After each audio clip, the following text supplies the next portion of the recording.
Charlotte's Web by E.B. White. Pictures by Garth Williams. Chapter 3. Escape.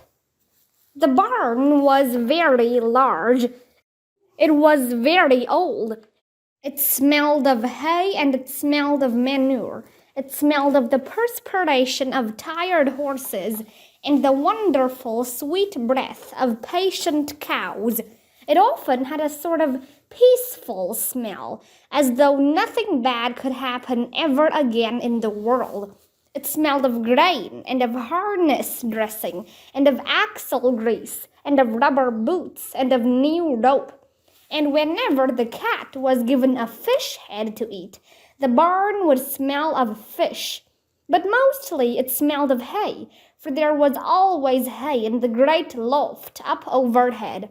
And there was always hay being pitched down to the cows and the horses and the sheep. The barn was pleasantly warm in winter, when the animals spent most of their time indoors, and when it was pleasantly cool in summer, when the big doors stood wide open to the breeze. The barn had stalls on the main floor for the workhorses, tie-ups on the main floor for the cows, and a sheepfold down below for the sheep, a pig pen down below for Wilbur. And it was full of all sorts of things that you find in barns. Ladders, grindstones, pitchforks, monkey wrenches, scythes, lawn mowers, snow shovels, axe handles, milk pails, water buckets, empty grain sacks, and rusty rat traps. It was the kind of barn that swallows like to build their nests in. It was the kind of barn that children like to play in. And the whole thing was owned by Fern's uncle, Mr. Homer L. Zuckerman. Wilbur's new home was in the lower part of the barn, directly underneath the cows. Mr. Zuckerman knew that a manure pile is a good place to keep a young pig. Pigs need warmth, and it was warm and comfortable down there in the barn cellar on the south side. Fern came almost every day to visit him.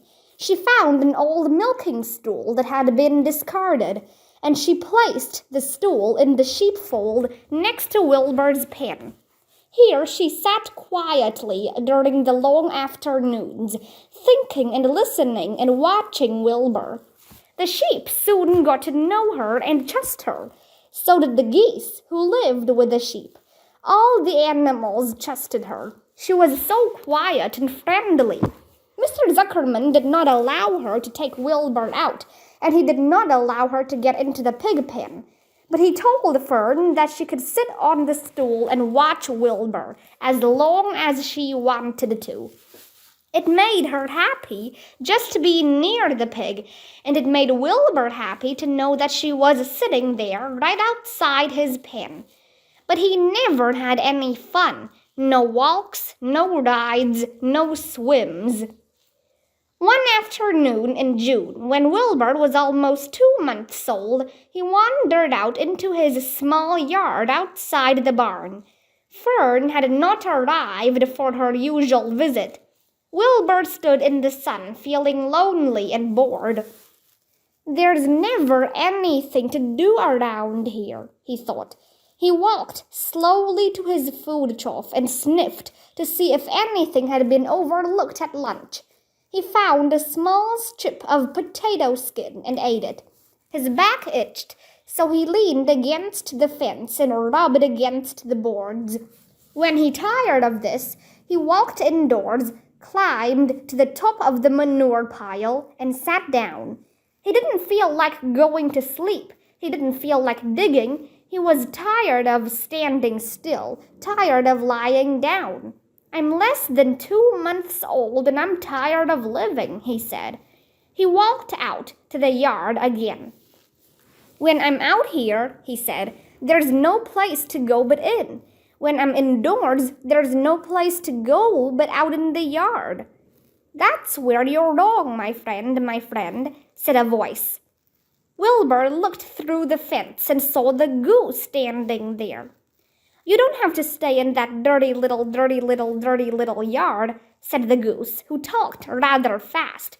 "One of the boards is loose. Push on it, push on it, and come on out."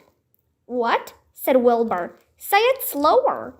At the risk of repeating myself," said the goose, "I suggest that you come on out. It's wonderful out here." "Did you say a board was loose?" That I did," said the goose. Wilbur walked up to the fence and saw that the goose was right. One board was loose. He put his head down, shut his eyes, and pushed. The board gave way. In a minute, he had squeezed through the fence and was standing in the long grass outside his yard. The goose chuckled. "How does it feel to be free?" she asked. "I like it," said Wilbur. "That is, I guess I like it." Actually, Wilbur felt queer to be outside his fence, with nothing between him and the big world. "Where do you think I'd better go?" Anywhere you like," said the goose. "Go down through the orchard, root up the sod. Go down through the garden, dig up the radishes. Root up everything. Eat grass. Look for corn. Look for oats. Run all over. Skip and dance, jump and prance. Go down through the orchard and stroll in the woods. The world is a wonderful place when you're young." "I can see that," replied Wilbur. He gave a jump in the air, twirled, ran a few steps, stopped, looked all around, sniffed the smells of afternoon, and then set off walking down through the orchard. Pausing in the shade of an apple tree, he put his strong snout into the ground and began pushing, digging, and rooting. He felt very happy. He had plowed up quite a piece of ground before anyone noticed him. Mrs. Zuckerman was the first to see him. She saw him from the kitchen window, and she immediately shouted for the men. "Homer!" she cried. "Pigs out! Larvae! Pigs out! Homer! Larvae! Pigs out! He's down there under that apple tree."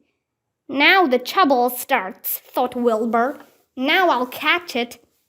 The goose heard the racket, and she too started hollering. Run, downhill! Make for the woods, she shouted to Wilbur. "They'll never catch you in the woods." The cocker spaniel heard the commotion, and he ran out from the barn to join the chase. Mr. Zuckerman heard, and he came out of the machine shed where he was mending a tool. Larvae, the hired man, heard the noise and came up from the asparagus patch where he was pulling weeds. Everybody walked toward Wilbur, and Wilbur didn't know what to do. The woods seemed a long way off, and anyway, he had never been down there in the woods and wasn't sure he would like it. "Get around behind him, Larvae," said Mr. Zuckerman, "and drive him toward the barn. And take it easy, don't rush him. I'll go and get a bucket of slops." The news of Wilbur's escape spread rapidly among the animals on the place. Whenever any creature broke loose on Zuckerman's farm, the event was of great interest to the others. The goose shouted to the nearest cow that Wilbur was free, and soon all the cows knew. Then one of the cows told one of the sheep, and soon all the sheep knew. The lambs learned about it from their mothers. The horses in their stalls in the barn pricked up their ears when they heard the goose hollering, and soon the horses had caught on to what was happening. "Wilbur's out," they said. Every animal stirred and lifted its head and became excited to know that one of his friends had got free and was no longer penned up or tied fast. Wilbur didn't know what to do or which way to run. It seemed as though everybody was after him. "If this is what it's like to be free," he thought, "I believe I'd rather be penned up in my own yard." The Cocker Spaniel was sneaking up on him from one side. Lurvy, the hired man, was sneaking up on him from the other side. Mrs. Zuckerman stood ready to head him off if he started for the garden. And now Mr. Zuckerman was coming down toward him carrying a pail. This is really awful, thought Wilbur. Why doesn't Fern come? He began to cry. The goose took command and began to give orders. Don't just stand there, Wilbur. Dodge about, cried the goose. Skip around, run toward me, slip in and out, in and out, in and out. Make for the woods, twist and turn. The Cocker Spaniel sprang for Wilbur's hind leg. Wilbur jumped and ran. Lurvy reached out and grabbed. Mrs. Zuckerman screamed at Lurvy. The goose cheered for Wilbur. Wilbur dodged between Lurvy's legs. Lurvy missed Wilbur and grabbed the spaniel instead. Nicely done, cried the goose. Try it again. Run downhill, suggested the cows. Run toward me, yelled the gander. Run uphill, cried the sheep. Turn and twist, honked the goose. Jump and dance, said the rooster. Look out for Lurvy, called the cows. Look out for Zuckerman, yelled the gander. Watch out for the dog, cried the sheep. Listen to me, screamed the goose. Poor Wilbur was dazed and frightened by this hullabaloo. He didn't like being the center of all this fuss. He tried to follow the instructions his friends were giving him. But he couldn't run downhill and uphill at the same time, and he couldn't turn and twist when he was jumping and dancing, and he was crying so hard he could barely see anything that was happening. After all, Wilbur was a very young pig, not much more than a baby, really. He wished Fern were there to take him in her arms and comfort him. When he looked up and saw Mr. Zuckerman standing quite close to him, holding a pail of warm slops, he felt relieved. He lifted his nose and sniffed. The smell was delicious. Warm milk, potato skins, wheat middlings, Kellogg's corn flakes, and a popover left from the Zuckerman's breakfast. Come, pig, said Mr. Zuckerman, tapping the pail. Come, pig. Wilbur took a step toward the pail. No, said the goose. It's the old pail trick, Wilbur. Don't fall for it. He's trying to lure you back into captivity. He's appealing to your stomach.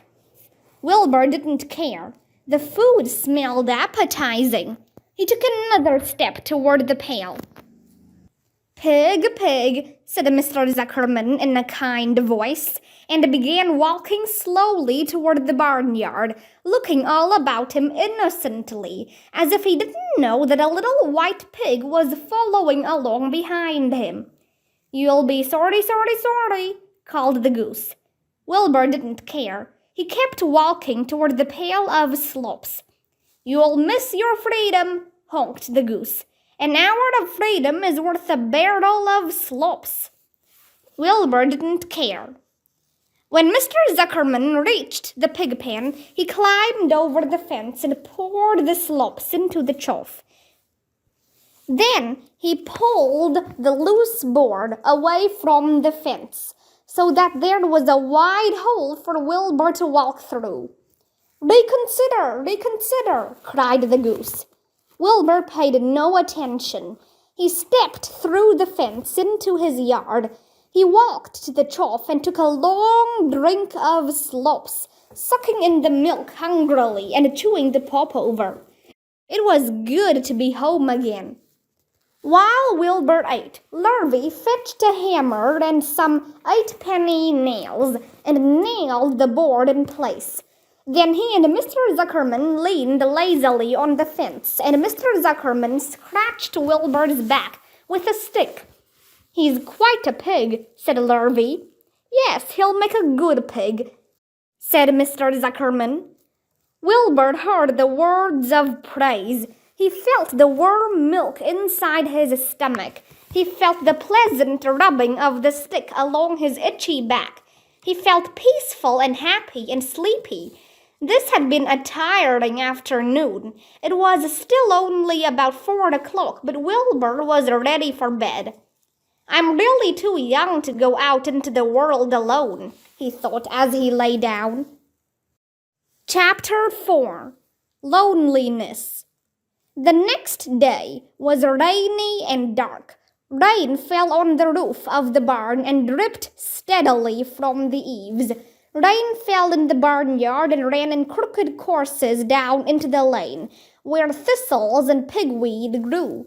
Rain spattered against Mrs. Zuckerman's kitchen windows and came gushing out of the downspouts.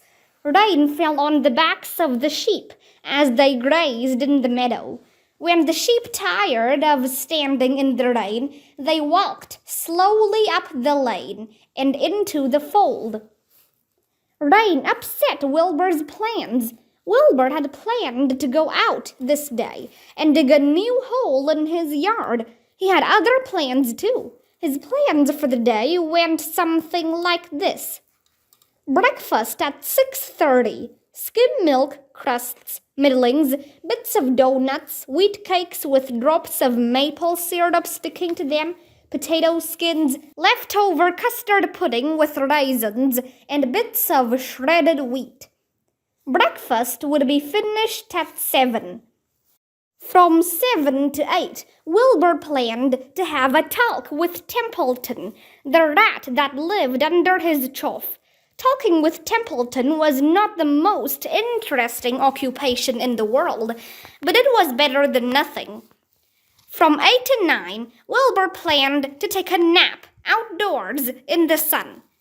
From 9 to 11, he planned to dig a hole or trench and possibly find something good to eat buried in the dirt. From 11 to 12, he planned to stand still and watch flies on the boards, watch bees in the clover, and watch swallows in the air. 12 o'clock, lunchtime. Middlings, worm water, apple parings, meat gravy, carrot scrapings, meat scraps, stale hominy, and the wrapper of a package of cheese. Lunch would be over at 1. From 1 to 2, Wilbur planned to sleep. From 2 to 3, he planned to scratch itchy places by rubbing against the fence. From 3 to 4, he planned to stand perfectly still and think of what it was like to be alive and to wait for Fern. At 4 would come supper, skim milk, provender, leftover sandwich from Lurvy's lunchbox, prune skins, a morsel of this, a bit of that, fried potatoes, marmalade drippings, a little more of this, a little more of that, a piece of baked apple, a scrap of upside-down cake. Wilbur had gone to sleep thinking about these plans. He awoke at 6 and saw the rain, and it seemed as though he couldn't bear it. I get everything all beautifully planned out, and it has to go in rain, he said. For a while he stood gloomily indoors. Then he walked to the door and looked out. Drops of rain struck his face. His yard was cold and wet. His trough had an inch of rainwater in it. Templeton was nowhere to be seen. "Are you out there, Templeton?" called Wilbur. There was no answer. Suddenly, Wilbur felt lonely and friendless. "One day just like another," he groaned. "I'm very young. I have no real friend here in the barn. It's going to rain all morning and all afternoon, and Fern won't come in such bad weather. Oh, honestly." And Wilbur was crying again for the second time in 2 days. At 6:30, Wilbur heard the banging of a pail. Lurvy was standing outside in the rain, stirring up breakfast. "Come on, pig," said Lurvy. Wilbur did not budge. Lurvy dumped the slops, scraped the pail, and walked away. He noticed that something was wrong with the pig. Wilbur didn't want food, he wanted love. He wanted a friend, someone who would play with him. He mentioned this to the goose, who was sitting quietly in a corner of the sheepfold. "Will you come over and play with me?" he asked. "Sorry, Sonny, sorry," said the goose. "I'm sitting on my eggs. 8 of them. Got to keep them toasty warm. I have to stay right here. I'm no flibberty-ibberty-gibbet. I do not play when there are eggs to hatch. I'm expecting goslings." "Well, I didn't think you were expecting woodpeckers," said Wilbur bitterly. Wilbur next chid one of the lambs. "Will you please play with me?" he asked. "Certainly not," said the lamb. "In the first place, I cannot get into your pen, as I am not old enough to jump over the fence. In the second place, I am not interested in pigs. Pigs mean less than nothing to me." "What do you mean, less than nothing?" replied Wilbur. "I don't think there is any such thing as less than nothing. Nothing is absolutely the limit of nothingness. It's the lowest you can go. It's the end of the line. How can something be less than nothing? If there were something that was less than nothing, then nothing would not be nothing. It would be something, even though it's just a very little bit of something. But if nothing is nothing, then nothing has nothing that is less than it is." "Oh, be quiet," said the lamb. "Go play by yourself. I don't play with pigs." Sadly, Wilbur lay down and listened to the rain. Soon he saw the rat climbing down a slanting board that he used as a stairway. "Will you play with me, Templeton?" asked Wilbur. "Play?" said Templeton, twirling his whiskers. "Play? I hardly know the meaning of the word." "Well," said Wilbur, "it means to have fun, to frolic, to run and skip, and make merry." "I never do those things if I can avoid them," replied the rat sourly. "I prefer to spend my time eating, gnawing, spying, and hiding.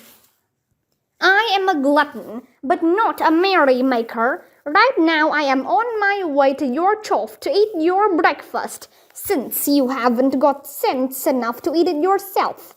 And Templeton the rat crept stealthily along the wall and disappeared into a private tunnel that he had dug between the door and the trough in Wilbur's yard. Templeton was a crafty rat, and he had things pretty much his own way.